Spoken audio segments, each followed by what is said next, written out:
म्हणलं आणि आले. काय मागणार आपण? मागायला पूर्ण असं वाटतं की भरपूर दिले आणि काय मागायचंय? खाऊन पिऊन अगदी सुखी बरोबर आपण. आहे. खरंय, खरंय. किती हो ना. सुंदर अनुभव ताई. खूप बोध घेण्यासारखा अनुभव आहे तुमचा. किती विचार हो. छान आहेत तुमचे. आणि एक आणखीन आधी जुना अनुभव आहे, तो सांगत सांगत मग राहून गेला. हां, छोटासाच हां. होता, म्हटलं एकत्रच सांगता येईल. हां, तर हां. झालं असं की माझा असा स्वभाव आहे ना ताई, की मला कुणी जर अडचणीत दिसलं ना, की त्यांना स्वामी सेवा सांगायची. हां, हां, हां, हां. आणि मग कधी कधी आपल्या अंगलट पण येतं ताई, काही माणसं खराब निघून जातात. हो, आपल्याला हो. तेवढं मग मी असेच हॉस्पिटलला गेले होते पुण्याला आणि तिथे कपल आलं होतं. त्यांचं 4 वर्षाचं बाळ होतं. ते काही बोलत नव्हतं. हां, हां, हां. बिलकुल बोलत नव्हतं. आई काहीच नव्हतं बोलत. असं नुसतं ओरडायचं कसं तरी.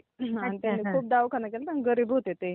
हां, तर हां, हां. गरीब नव्हते म्हणजे चांगले होते. दाखवत गरीब होते तसे नाही का. हां. नंतर नंतर मोबाईल नंबर वगैरे घेतल्यावर स्टेटसवरून कळतच ना हो हो, आपल्याला. हो, हो. आहे का नाही? आणि मग मी म्हटलं तुम्ही स्वामी सेवा करा. हां. भले त्या मुलासाठी केली, दुसरी गोष्ट काहीतरी चांगली घडेल किंवा तुम्ही भक्ती मार्गात याल, आहे की नाही? बरोबर. आपलं सांगायचं आणि मग मी त्यांना सांगितलं. मग त्या ताईंनी नंबर घेतला माझा. मग त्यांचे हां. मिस्टर निघाले पेंटर वगैरे निघाले. तर बरं, बरं. माझं पेंटिंगचं काम होतं. तर आपलं चर्चेत मी म्हटलं माझं पेंटिंग वॉटर प्रूफिंगचं काम करायचंय. मग हां, त्या ताई म्हणल्या, "नाही, नाही आम्हालाच द्या, आम्हालाच द्या." माझे मिस्टर करतात. मग मी म्हटलं हां. लोकल द्यायचं तर आपल्या परिचयातल्याला देऊ. हां, मग हां, ते हां. आले. त्यांनी काम वगैरे घेतलं माझं. चांगले भरपूर पैसे घेतले आणि काम केलं. काम केलं आणि त्यांचं वजन जास्त आहे. माझं पत्र्याचं घर आहे ताई.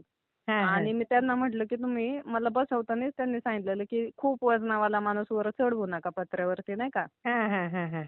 तरी ते हट्टाने नाही, नाही मी किनारीवरून चालतो आणि मी ह्याच्यावरून अँगलवरून चालतो, काय नाही करत आणि चढले आणि त्यांच्या पायाच्या दबावामुळं माझे नट आहे ना पत्र्याचे जे एकमेकांना पत्रे जोडले असतात तो नट उडून पडला.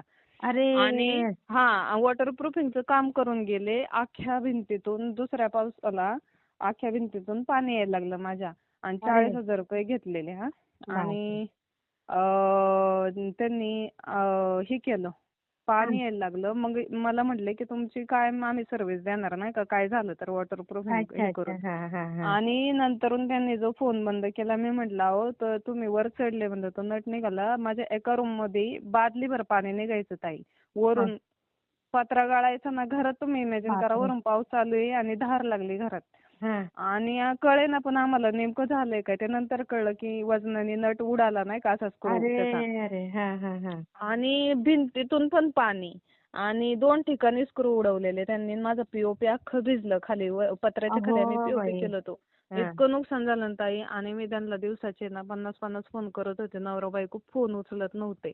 अरे, आणि अरे! किती दुसऱ्याच्या लबाड फोनवरून बघा.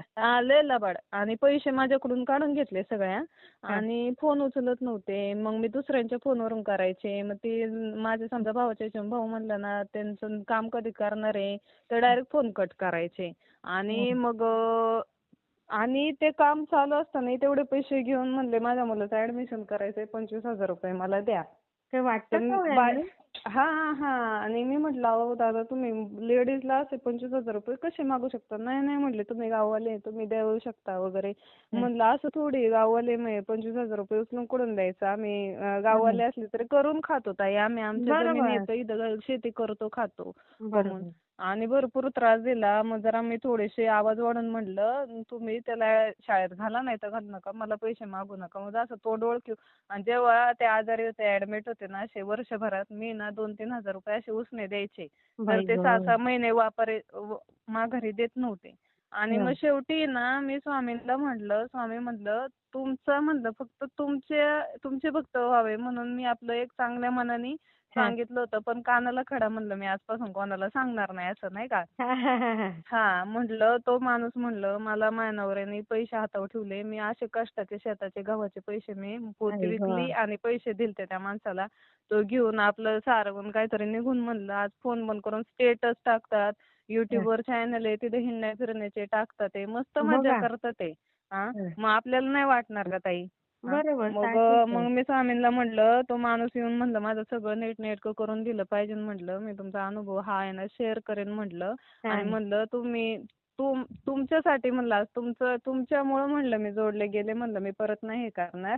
हा. आणि मी रागानेच थोडं स्वामीशी मी सगळं बोलते. हा, हा, हा, हा. आणि मग त्या माणसाने आला, फोन उचलला आणि लास्ट तर काहीच नव्हती त्या माणसाच्या तोंडावर थोडीफार नाही का. हा, हा, हा. आणि मग त्याने करून दिलं ताई माझं ते काम. आणि मग अच्छा. तो म्हटला हा अनुभव शेअर कर. मग मी आता त्यांचे नंबर ब्लॉक करून डिलीट केले. बरोबर. हो ना ताई, काही काही लय चॅप्टर निघतात माणसं. मग लबाड असतात. खरंय. हो. आणि अजून म्हणजे ना इतके अनुभव आहेत ना ताई. असं स्वामींना फक्त सांगून जायचं आणि ते म्हणजे होणार. आता आणखीन एक पादुकांचं दर्शन झालं मला. माझी एक कुठे? मैत्रीण आळंदीत. हा. तर पादुकांचं मला दर्शन झालं ताई. त्या मैत्रिणीने स्टेटस टाकला की आमच्या घरी पादुका येणार आहे 1 महिन्यापूर्वी. तर अच्छा. मी म्हटलं स्वामींना की मी लांब राहते बरेच ताई तिथून. हम्म, हम्म, तर मी हम्म. म्हटलं की कधी आम्हाला दर्शन व्हायचं, आमच्या घरी कधी पादुका यायच्या म्हणलं स्वामी तुमच्या. हा, असं मी स्वामींना म्हटलं. आणि झालं हा. आपलं महिना गेला. आणि मी अशीच एकादशी होती आणि मग मी आळंदीला गेले बसने. हा, हा. बसने आळंदीला गेले. हम्म. आणि त्या दिवशी कळलं मला 3 तासांनी पादुका येणार आहे तिथं हा, तिच्या घरी हा, हा, त्याच दिवशी. हा. आणि मग मी आळंदी मंदिरात थांबून तिथं म्हणजे रांगोळ्या वगैरे काढल्या आणि मी तासभरच पादुकांसमोर होते आणि मी डोकं टेकून छान हार फुल वाहून पादुकांची पूजा केली, दर्शन घेतलं. वा. आणि म्हणजे मी महिनाभर मी किती त्याच भाग्य आज दिवशी बघा. नेमकी त्याच दिवशी नेमकं मला सगळे म्हटले की तुझ्या नशिबात होतं. म्हटलं पण स्वामींकडे पण हो. आपण आपलं मी म्हटले ना कधी येणार आणि कधी दर्शन होणार. मी म्हणलं पण नाही की मला झालं पाहिजे का काय. किती आणि सुंदर. म्हणजे ना हा. हो, खूप खूप अनुभव आहेत. आणि म्हणजे आता असं वाटतं की काय मागायचं स्वामींकडे सारखंच म्हणजे भिकाऱ्यासारखं काय बरोबर. मागायचे. भरपूर दिलंय बरोबर आहे. आहे का नाही. खरंय, खरंय. आपण फक्त स्वार्थासाठी सेवा करतो तशी पण केली पाहिजे नाही का. बरोबर. अगदी बरोबर आहे. ते तर म्हणजे निस्वार्थ जाणतातच. सेवा करता आली पाहिजे. काही ते न मागता. जाणतातच आपल्या भक्ताला काय कमी आहे काय अगदी नाहीये. बरोबर. कसं बोललात? आपल्याला जे गरजेचं आहे ते देणारच आहे. आणि बाकी थोडंफार दुःख प्रारब्ध प्रमाणे आपण मानून हां, ते थोडंसं तर भोगावे लागणार ना ताई. आणि त्याच्यामुळे आता मागणं म्हणजे मी पण सुरुवातीला खूप मागायचे. पण आता माणूस त्याच्यात हे होऊन गेला की आपोआप मागणे पण कमी होतात. हां, खरंय. आणि छान अनुभव आहेत सगळे. आणि सगळ्यांना पण सांगन माणूस थोडंसं प्रॉब्लेम आला ना की स्वामींना दोष द्यायला पण कमी करत नाही. हो. आहेत ना खरंच. तसे. आता एक असंच आमच्या घरी आले होते एक पाहुणे. त्यांची पण खूप अडचण होती. तर त्यांना मी सहज म्हणलं की तुम्ही आपलं तोंडीच सांगितला की तुम्ही स्वामी सेवा करा. तुमचे सगळे त्यांना कामात खूप टॉर्चर करत होते सहकारी वगैरे नाही का. हां, हां, हां. आणि पेमेंट पण खूप थोडा होता. कर्ज जास्त होतं. मग बायको पण घरी कटकट करायची. मग करणारच ना ताणाताण झाल्यावर तुम्ही काय हां, हां, करत नाही हां. वगैरे असं. मग ते म्हणले आमचं पण घरात खूप वाजतं. तर म्हटलं ते हां. समर्थ रामदासांच्या बैठकी वगैरे असतात ना. हो, तर हो, तिथं हो. जात होते. तर मी म्हटलं आता ठीक आहे म्हणलं ते कराच तुम्ही. पण म्हणलं तुमच्याकडे जपमाळ असेल तर एक स्वामींची माळ करत जा म्हणून. हां, हां. तुमच्या म्हणलं काही ना काही मार्ग निघेल किंवा जे त्रास देतात ते चांगले वागतील कदाचित नाही का. हां, बरोबर. माझं तर असंच झालेलं आहे. जे त्रास देत होते ते दूरच झाले सगळे माणसं. असंच होतं ताई. स्वामी हां. बरोबर करतात त्यांना. आणि मग त्यांचं चालू जॉब सुटला. स्वामींचं हं, हं. करायला लागले का चालू जॉब सुटला. हां, दुसरा जॉब लागला. तो चांगल्या पेमेंटचा लागला. पण हां. बऱ्यापैकी एवढं हप्ता कटून त्यांना थोडंफार भेटत होतं नाही. आता त्यांना नगरपालिकेत 50,000च्या पुढे नोकरी लागली ताई. वाह, वाह, वाह, आणि वाह! ते इतकं म्हणजे म्हणतात स्वामींचं तुम्ही सांगितलं ताई. हां. आणि मी म्हटलं आपण माध्यम म्हटलं नाही का.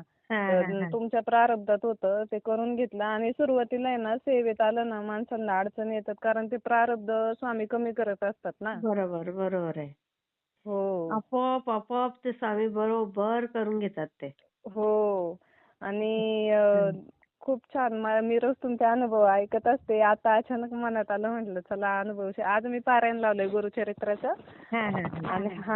आणि आता मी 12 वाजता वाचत नाही ना. मग म्हणलं कामावर उरकून परत सगळं. वाचनाला हो, बसावं. हो, हो, हो. हो. मग म्हणलं फोन लावा. हां, किती छान ताई.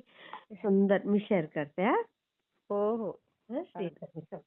श्री स्वामी समर्थ.